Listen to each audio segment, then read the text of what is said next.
Sore, sore Pak Togar, sore Pak Ya, Saad ya. Terima kasih. Saya mau tanya soal ini kan tahun lalu itu sudah ada Permen LHK yang nomor 10 tahun 2020 ya tentang uji karakteristik dan penetapan status limbah.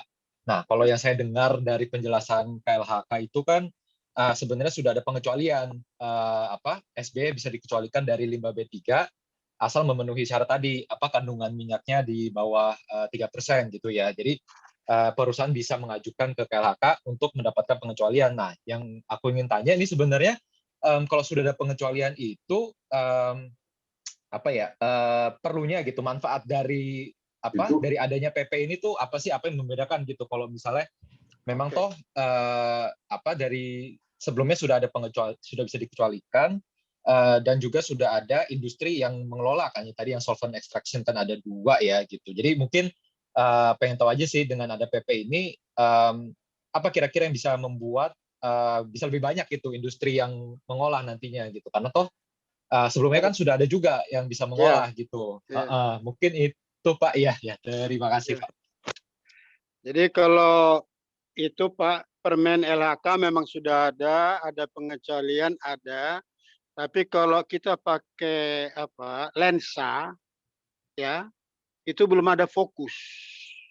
Jadi blur dia gambarnya. Tapi PP ini jelas terang benderang. dan Itu aja bedanya. dan Sama bedanya sebetulnya. bedanya sebenarnya Pak, itu setiap perusahaan melakukan aplikasi, ya. Oh ya ya ya. Jadi kalau kita tadi Pak Sar mengatakan 90 unit refinery, 90 akan melakukan aplikasi itu. Ya, ya. Dan mengajukan uji cobanya sendiri-sendiri 90 kali. Ya. Korek, Itu korek, bedanya. korek, korek. Ya. Jadi kebayang toh 90 kali hampir 1 M loh. Ya, Itu ya. melakukan TCLP dan toksik dan segala macam Ya, itu yang ya. sudah kita lakukan gitu. Kalau PP ini kan secara menyeluruh kepada Ya. tidak melihat lagi individual company yang harus melakukan. Ya. Industri Betul, itu betul. sudah Ya. diberikan. Korek, Itu korek. bedanya Pak. Ya, Ya. ya, Jadi ya. memang sudah ada, tetapi kan kita mikir toh, makanya tadi Pak Saad bilang tidak banyak yang mau melakukan karena masing-masing harus melakukan TCLP-nya sendiri. Itu Pak Hans, tambahan. Oke, mantap ya. Terima kasih. Oh ya, sama mungkin satu lagi sedikit sudah ada ini belum appetite gitu. Misalnya sudah ada industri yang bilang oh dengan adanya PP ini kayaknya kita akan deh membangun gitu atau masih banyak yang bertanya-tanya nih. Jadi karena masih kayak tadi kan masih banyak pertanyaan ya, detailnya gimana? Apakah kayak masih harus nunggu permen LHK turunannya atau bagaimana gitu. Ya mungkin ya habis diskusi ini Pak Sahat akan sibuk itu teleponnya untuk jawabin gitu Pak. Jadi jangan lupa Togar Pak ya. Kita akan, karena begini Pak Hans, saya itu menjiwai ini udah hampir 8 tahun. Saya ngerti persis apa ini. Jadi sampai konteks siapa suppliernya, bagaimana teknologinya apa. Jadi itulah dengan ini saya berpikir tidak perlu menunggu PP dan peraturan dan lain-lain karena sudah gambaran oke, bahwa nanti dengan peraturan itu mereka udah langsung menjalankan bisa lebih cepat. Yang penting adalah Pak Hans adalah kita memberikan mereka berapa kapasitas, tinggal beritahu aja ke Gimni kapasitas produksi saya begini, minyak yang saya olah itu segini sehingga saya menggunakan bleaching earth sekian. Oke. Kalau itu yang ini siapa dekat refinery, dekat-dekat situ, kalau bisa 2-3 gabung, lebih murah lagi Pak. Ya. Nah, gitulah. Itulah yang akan kita kerjakan. Jadi dan untuk itulah Gimni berdiri, gitu loh. Dan teman-teman Pak Saad pernah membuat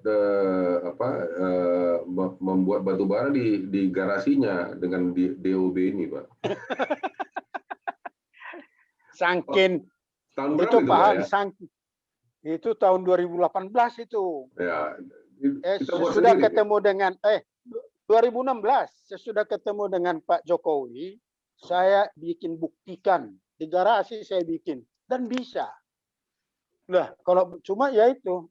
Jadi nanti kepada kawan-kawan refinery, kalau Anda sudah melakukan ini dan bisa membina operasi di sekitar saya akan mengundang presiden untuk melihat itu. Dan itulah janji presiden bertemu waktu kami tanggal 13 Oktober 2015. Saya akan minta janjinya itu.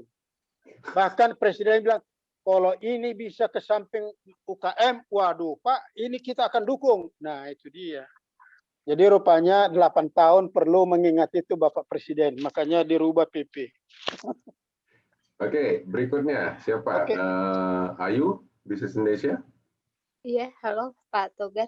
Ya. Bisa dengar Yes. ya Pak? Pak Sahat, selamat sore. Mungkin aku mau lebih ke gini ya, dampak ke cost production. Tadi kan kalau Pak Sahat udah panjang lebar ngejelasin bakal ngurangin sampai yang ke 2%. Sebenarnya ini bisa ngedampak nggak sih ke produk hasil perusahaan gitu? Mungkin jadi ngurangin harga jual minyak satu perusahaan ini atau seperti apa gitu Pak? Lebih ke teknis dampak untuk hasil produksi. Lalu pertanyaan terakhir Pak, harapan dari permen teknis mungkin permen dirjen juga yang ditunggu ini lebih ke apa lagi Pak? Mungkin bisa untuk diekspor atau di seperti apa lagi yang diharapkan dari pelaku industri saat ini. Terima kasih. Oke. Untuk mengurangi harga minyak secara teoritis berkurang. Saya udah hitung-hitung, bukan dengan harga yang disampaikan oleh Pak Togar tadi, 900 ya.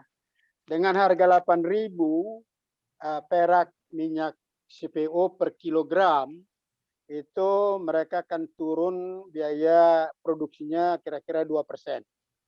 Nah, untuk Ibu tahu, mengolah minyak RBD oil, CPO menjadi RBD oil, itu diperlukan kira-kira $18 lah, ya, per ton konversi. Kalau $18 itu bisa kita lihat harganya biayanya itu di level 257.400 perak.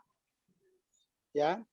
Jadi kalau bisa kita dapatkan ini air oil yang 2,6 kilo tadi, ya, kali itu 16.000 perak ekstra gain. Nah, itu dia jadi luar biasa. Nah, bisa kurang atau tidak tergantung pada perusahaan masing-masing. Tapi yang jelas, Bu Ayu, Indonesia sudah apple to apple. Kalau itu yang dibilang Pak Haji selalu, wah kalau gitu sekarang platformnya udah sama dengan Malaysia. Yes, saya bilang. Bahkan kita bisa lebih efisien. Ya. Nah, dari PP yang diharapkan, Bu, kita harapkan jangan bikin regulasi yang gini. Kalau saya sering membicarakan, janganlah kita bikin pagar itu tinggi-tinggi. Sehingga kita sendiri pun nggak bisa melompatinya. Bikinlah pagar yang achievable. Ya. Jadi jangan dibikin ribet gitu loh. Kalau ada peraturan-peraturan ini. Dan kita itu coba merubah pola pikir, suka orang lain susah, janganlah. Kita harus mulai berpikir suka orang lain senang. Nah itu Bu. Ya. Tapi kalau pola pandangnya suka orang lain susah, wah sampai kapan kita akan begini terus ini. Oke. Terima kasih Pak Sahat. Findri, bertanya dari... Pak Togar. Ya, ya. Ini apa? Ini pertanyaan buat Pak Sahat. Ini kan tadi kita cerita limbah B3. Ya. Limbah B3 lalu dirubah menjadi limbah tidak B3. Ya. Asal. Nah, ini kan bahaya juga ini. Karena apa? Yang namanya bahan berbahaya dan beracun, walaupun 1% dia yang namanya berbahaya tetap saja berbahaya. Jadi lucu aja kalau kurang dari 3% baru dia dibilang tidak limbah B3. Nah, pertanyaan saya begini. 8 tahun Bapak tunggang langgang untuk memperjuangkan ini, mengatakan ini tidak limbah B3. Dan kemudian dinyatakan tidak limbah B3. Adakah enggak kemudian Gimni meminta atau melakukan gugatan lah kepada pemerintah atas kerugian-kerugian selama ini yang membuat orang heboh, karena menengok SB ini pun kan orang udah takut karena dia biasanya kalau limbah B3 itu kan ada gambar tengkoraknya itu Pak Sahat. Iya betul. Ada gambar tengkoraknya. Jadi ini membuat orang takut gitu. Ada nggak kemudian Gimni Karena saya pikir juga negara tidak melulu memberikan efek jera terhadap rakyat. Rakyat juga harus membuat efek jera terhadap pelaku regulator yang sesuka hati gitu. Itu pertanyaan saya, Pak Sahat. Ada nggak Gimni kemudian akan melakukan gugatan terhadap pemerintah terkait kesalahan penetapan limbah B3 ini? Terima kasih. Aduh, ini pertanyaan yang saya nggak tahu ngejawabnya nih, Pak. Yang jadi persoalan adalah pemerintah tidak merasa bersalah. Pemerintah seperti tadi sudah dijelaskan mengacu kepada Basel Convention ya, dari hal jumlah gitu ya. Dan itu sah dari lari-lari Pak mereka. Ya, jadi kayaknya enggak deh, enggak sampai ke situ. Mereka bisa berkelit, Pak. Ya. Dia bilang, loh, limbah B3 saya kan bukan berarti dalam berbahaya dan beracun. Itu karena jumlahnya banyak. Karena kita pernah challenge juga. Definisi banyak itu apa? Nggak bisa juga dijawab. Banyak itu apa? Republik ini di sekian ratus juta hektar gitu kok banyak. Apa kecuali Belanda? Itu banyak memang gitu, Pak. Jadi menjawab pertanyaan Pak siapa tadi? Aziz. Pak Aziz. Pak Aziz tadi, aduh mohon maaf, saya emang nggak bisa ngejawab, Den. Oh, iya. Kalau nggak tahu gimana nanti datang pula dia ke rumah saya kan. Kau bikin rusak aja. Pak Haji saja lah. Oke, berikut. Ada yang lain dari rekan media, Findri mungkin dari koran Tempo atau Tempo Cetak atau ya Tempo dah dari Tempo. Ada yang mau ditanyakan? Halo Pak, sore. Ya, silakan. Aku mungkin mau nanya untuk potensi investasinya kali ya Pak ya. Tadi mungkin juga itu setelah ada ini berapa banyak mungkin yang udah mau investasi untuk bikin usahanya lagi gitu Pak. Ya. Oke Bu. Perkiraan saya dengan sekarang itu 92 refinery. Di mana 92 refinery itu berkapasitas mulai dari 600 ton pengolahan CPO per hari sampai dengan 3.000 ton per hari. Estimasi saya rata-rata kebutuhannya itu 22 unit pengolahan. Ya. 22 unit pengolahan tentunya harus di jarak berdekat-dekatan. Misalnya yang pernah kita rencanakan itu di Kalimantan Selatan, Kalimantan Tengah dengan Jawa Tengah itu sebaiknya satu aja pengolahannya supaya efisien. Karena mereka jaraknya dekat dan juga transportasinya bagus. Nah, dengan 22 unit itu di 9 zone, perhitungan saya itu hanya 1,8 triliun. Ya. Dan itu akan bisa diselesaikan 2021 sampai 2023. Karena apa? Demikian semangat, karena return-nya bagus. Pengusaha kan return bagus dan dia akan selalu memperoleh proper karena dia punya pengolahan sudah bagus kan gitu. Nah, dengan satu return-nya itu Bu, dengan janganlah kita muluk-muluk seperti yang dibilang Pak Togar tadi harga $900. $700 aja. Ya. Payback period-nya itu cuma 2 tahun, Bu. Ya, bisnis mana coba 2 tahun payback period. Jadi dengan ini saya berharap kepada kawan-kawan refinery jangan berebut bikin harga karena kita masih import ini, nanti berebut pula harga nanti naik ya kan gitu. Jadi bertahap diatur. Jadi percayakanlah ke Gimni sama Gapki bagaimana mengolahin yang terbaik. Kita akan bantu. Itu aja Bu ya. Ya, makasih Pak. Belum tenaga kerja. Tenaga kerja yang di 22 ini per shift kira-kira 6 orang. Jalan dia 3 shift 18 orang. Direct labor, belum maintenance. Kira-kira per 1 unit 50 orang lah itu tuh, per 3 shift. Kalau 50 orang kali 22, bayangkan berapa kreasi di sini. Belum lagi bahan bata tadi. Berapa billion dihasilkan di situ. Aduh, Bu. Multiplier effect-nya. Aduh, ampunlah. Ini memang sangat berterima kasihlah kepada Pak Jokowi. Dia melihat ini dengan gamblang. Dan juga kita sawit paling terbesar. Dan last but not least, itu yang disampaikan oleh Pak Ajis tadi.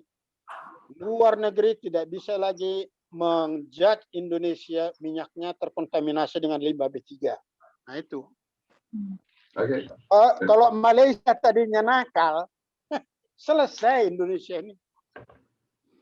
Untung aja mereka masih ada kesamaan. Karena di negara manapun tidak ada. Gitu loh.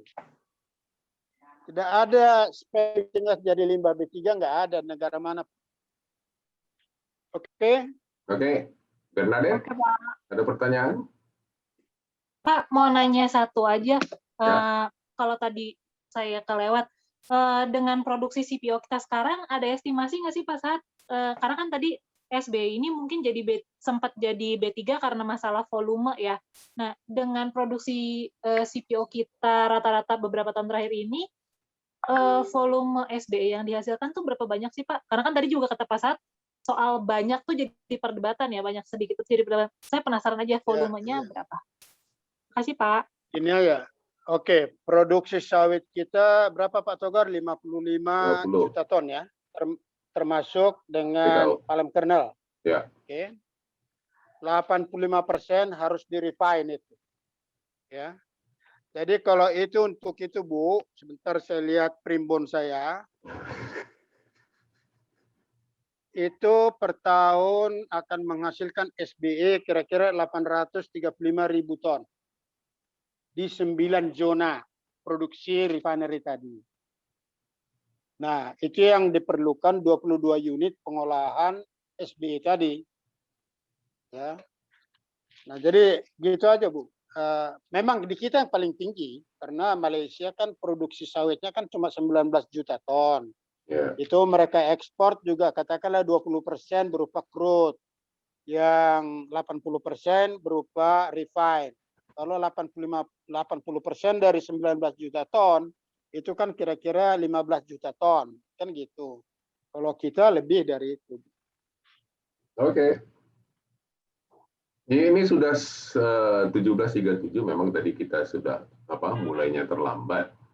Ya, tapi kalau masih ada pertanyaan selain daripada rekan media, last question maybe sebelum kita bisa tutup acara diskusi kita.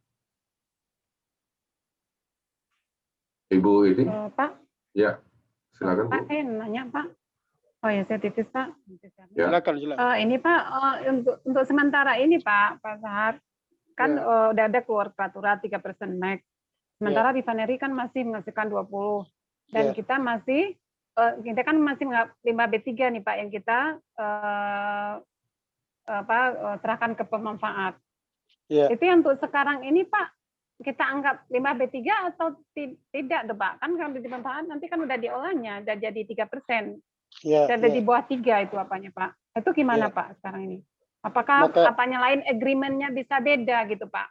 Mungkin ini setelah ini kan nggak jadi limbah B3 lagi kan Pak? Itu gimana Pak?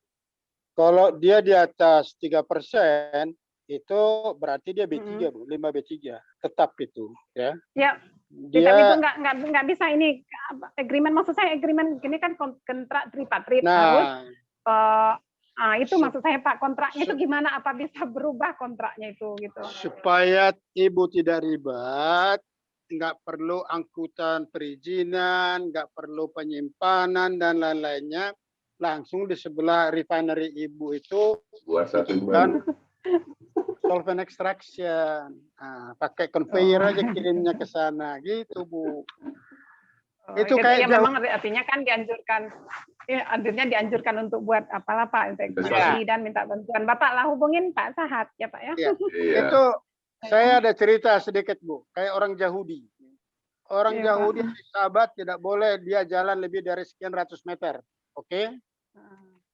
Nah, karena dia di sebelahnya itu ada supermarket, dia beli tanah sebelahnya dekat-dekatnya itu, sehingga dia cuma jalan 20 meter, nggak apa-apa katanya, gitu lagi. Iya, ya. Dia berjalan hari Sabat juga dia bilang. Itu aja, Bu. Iya, iya, iya, Yakinlah. betul, Pak. Iya, iya. Mikirnya bagus. Jadi kirimkan aja apa kebutuhan kalian, kapasitas berapa, itu akan kita rahasiakan. Saya, Gimni dan Gapki akan kerjasama bagaimana mengolah ini dengan baik. Ya.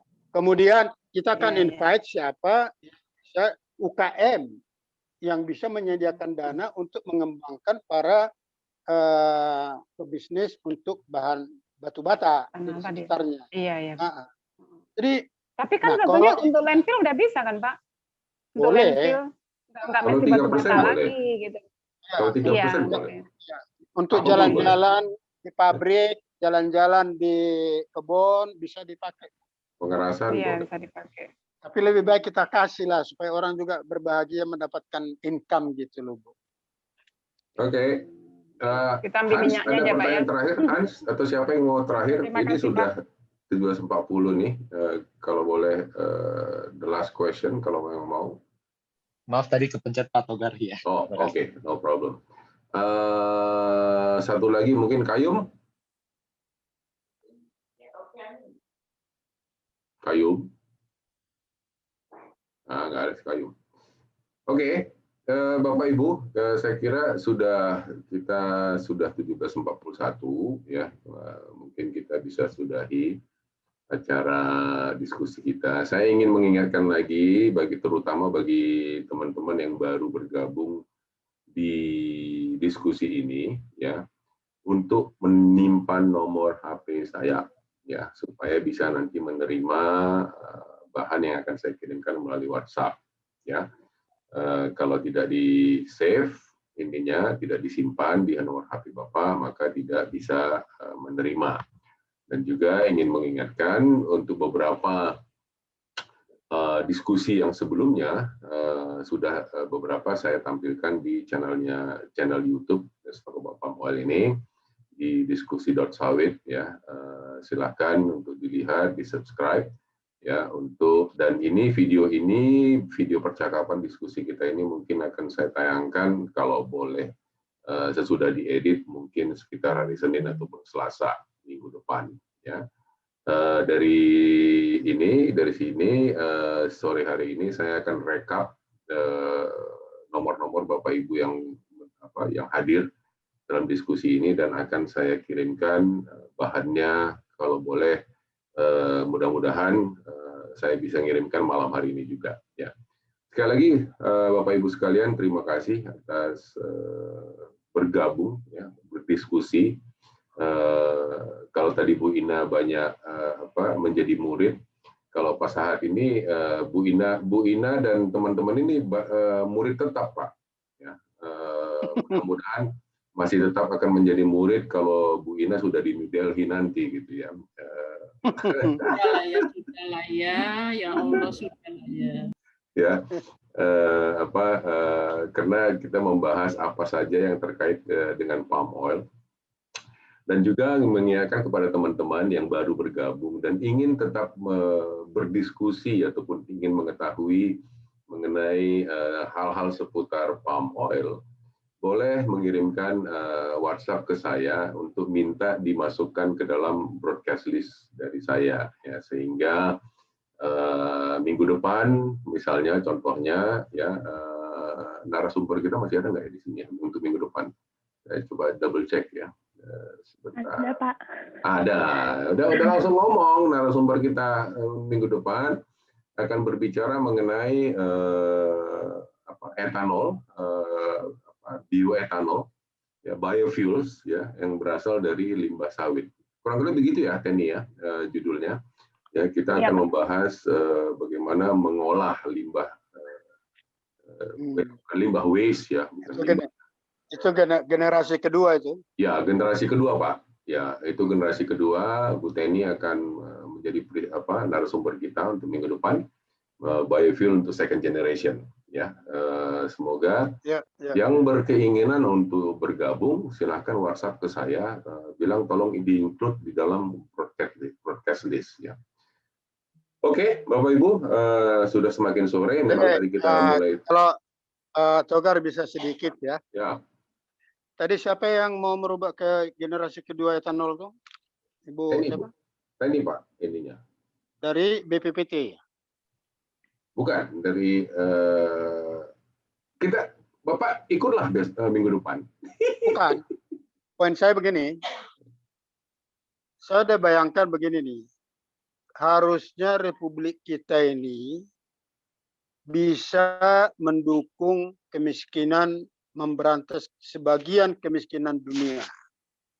Ya. Kalaulah kita begini tuh kan. Kita punya yang berapa juta hektar kita dengan produktivitas tinggi dan semua bahan itu kita itu harga $450 CPO, tapi harga TBS bisa di harga 1.800 gitu. Nah, dengan begitu kita bisa dan tidak akan pernah lagi bisa disaingin karena bedanya dengan rapeseed oil dan lain-lain. Jadi mereka nggak akan lagi. Nah, kalau kita dengan WHO kerjasama memberikan memberikan sedikit minyak murah ke Bangladesh, Myanmar dan ini, maka nggak ada lagi yang mau menyerang sawit kita ini gitu. Jadi mohon KLHK, kebun sawit yang berada di hutan itu segera lepas. Nah, supaya kita bisa berbuat ke dunia gitu. Ya, itu aja. Jadi sangat mendukung teknologi ini karena saya dari dulu sudah berpikir untuk karya itu, jadi nanti ini bisa kita bicara lebih lanjut. Terima kasih. Ya, mengundang juga masyarakat ini Pak, bioenergi Bapak punya itu untuk ikut minggu depan lah gitu. Siap. Bapak Ibu sekalian, sekali lagi terima kasih ya atas partisipasi, sebuah diskusi yang saya kira sangat menarik ya, pencerahannya banyak bagi kita semua, dan setiap kali diskusi ini memang selalu saya katakan ada saja hal yang baru yang saya pelajari, walaupun saya hostnya, tapi ada aja yang saya pelajari yang baru berdasarkan informasi dari apakah itu narasumber ataupun teman-teman yang lain yang ada yang ingin mengikuti diskusi ini. Nah, sebagai penutup, terima kasih kepada Pak Sahat yang sudah menjadi narasumber kita pada hari ini. Terima kasih juga dari Bapak Ibu sekalian yang sudah bergabung. Semoga kita bisa bergabung lagi berdiskusi minggu depan untuk membicarakan hal-hal yang berbeda lagi. Minggu depan adalah biofuel generasi kedua dan kemungkinan di awal. Tapi susah kali masuknya. Ya, itu ada masalah teknis tadi itu Pak. Ya, kadang memang begitu. Ya, di awal April nanti kemungkinan besar kita akan mengadakan international session yang pertama untuk 2021. Ya, dengan narasumber yang akan membahas seputar Greenpeace punya report. Ya, beliau sudah menawarkan diri untuk membahas report dari Greenpeace. Saya bilang ya oke, boleh saja. Gitu ya. Jadi ini kita akan lakukan mungkin di seperti biasa untuk international session itu adalah di minggu pertama, Kamis pertama setiap bulan. Ya, semoga nanti April tanggal 1 ya, tanggal 1 April. Kita bisa lakukan international session yang pertama untuk 2021. Oke, Bapak Ibu sekalian, terima kasih Bu Ina, Hans, Bu Kutisari, teman-teman yang lain, Teni juga minggu depan, dan semua yang tidak bisa saya sebutkan masing-masing. Selamat sore, selamat beristirahat, 2 jam yang cukup menarik bagi kita untuk saling berdiskusi dan berbagi pengetahuan. Terima kasih semua.